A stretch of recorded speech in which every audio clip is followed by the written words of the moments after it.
Humans of the cardboard, welcome back to Just Nuts, guys.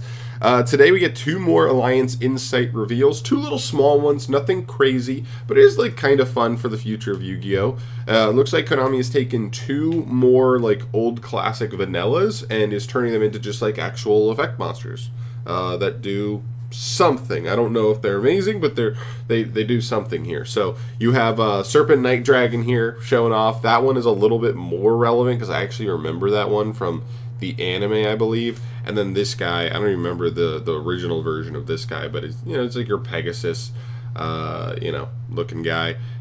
Pretty cool to see. Like, honestly, like going through and making like a bunch of old cards, like, you know what I mean? We're gonna get like a Beaver Warrior retrain at some point. Like, that'd be cool. This guy, yeah, Firewing Pegasus, I guess, was the old original name.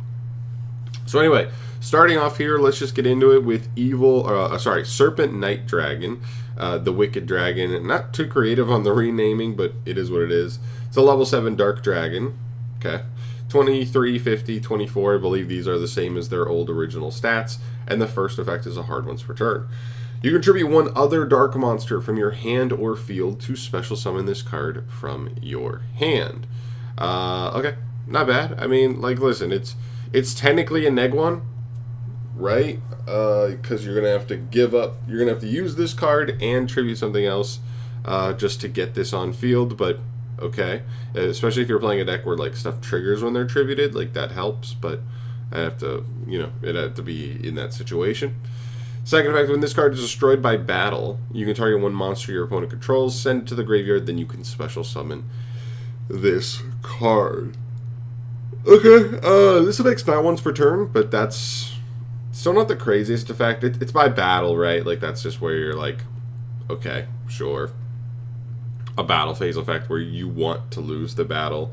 On a face-up card, your opponent's going to be able to read this card and be like, oh, okay, I guess I'm just not killing this card by battle. We'll out it with some other means. Yeah, it's fine. Again, like when they've done these types of retrains, they're not usually super uber competitive cards, so keep that in mind. Here and the other guy are Firewing Pegasus, the Crimson Heavenly Horse. It's a level 6 Fire Beast. 2250, 18. You can only special summon this card with its first effect once per turn, and the second effect also once per turn. If your opponent controls more monsters than you do, you can special summon this card from your hand, and if you do, it can attack directly this turn. Okay, so that's a little bit more free than the other guy's summoning condition. I know it's going second only, but it does just say, like, plop this on the field, right? This is just the, Dino Wrestler Pankratops, right? Except this card can also attack directly, which is fine. Second effect, when your opponent activates a monster effect on the field. Okay, quick effect. You can inflict damage to them equal to this effect's chain link number times 300. And if you do, this card cannot be destroyed by card effects activated before this effect in the chain. Okay. Again, not really doing much. It's just like a little baby burn effect, I guess. And like, what are we doing going second? I mean, I guess you have the ability to like summon this into your opponent going second, attack them directly for 2250, and if they try to activate any monster effect, you're going to burn them for an additional 6 at least, if not more. So that's kind of cool. You're talking about 2850 damage total. That's a pretty good amount, but other than that, this card like really doesn't do much. Both these cards feel like they don't really do much, but I think that's kind of the vibe. They don't necessarily want to turn old vanillas into just straight up crazy generic banger cards. So I guess I kind of get it from that standpoint.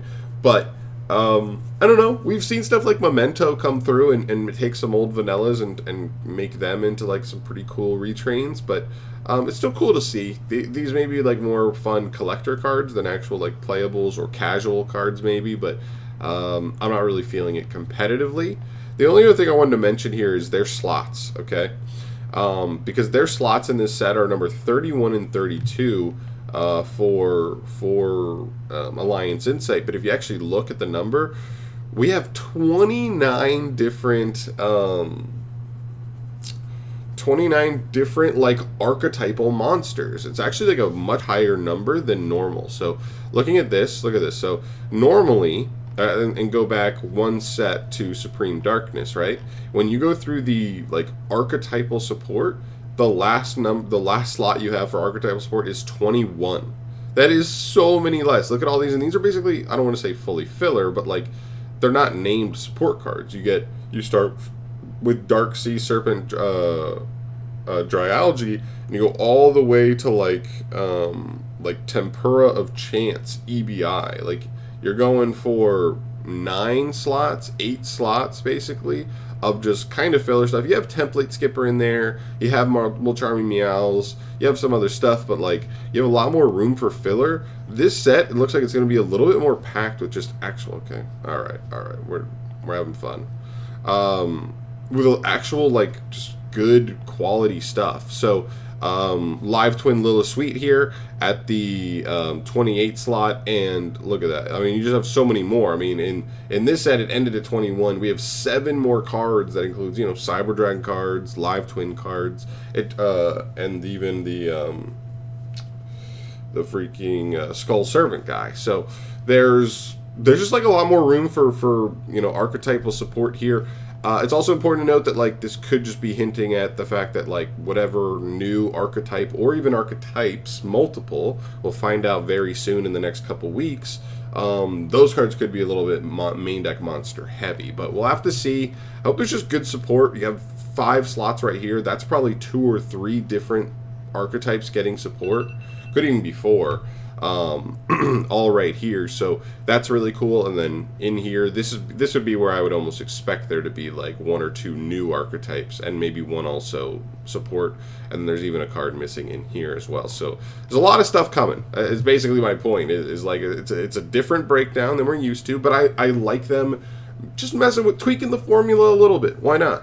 And one really cool thing about Supreme Darkness that I was very happy with was the lack of filler. They actually had a much lower count of filler than we're used to, which is really nice. There were some really nice cards that weren't absolute out of this world, super generic, awesome cards, but they were just good for what archetypes would be able to use them. So I love that approach. I think Konami's doing a good job, and hopefully they keep it up here. But I'm out of here. I'll keep you up to date on all things Yu-Gi-Oh! News. Stay tuned for more. I know nothing too crazy this morning, but as we get more stuff going, these cards to me are almost in that filler category. But as you can see, that filler category is just so small, right? It's like maybe 5 monsters long, and one of these should be a Mulcharmy, so probably only 4, or I guess maybe 5 if you count the NT 8000.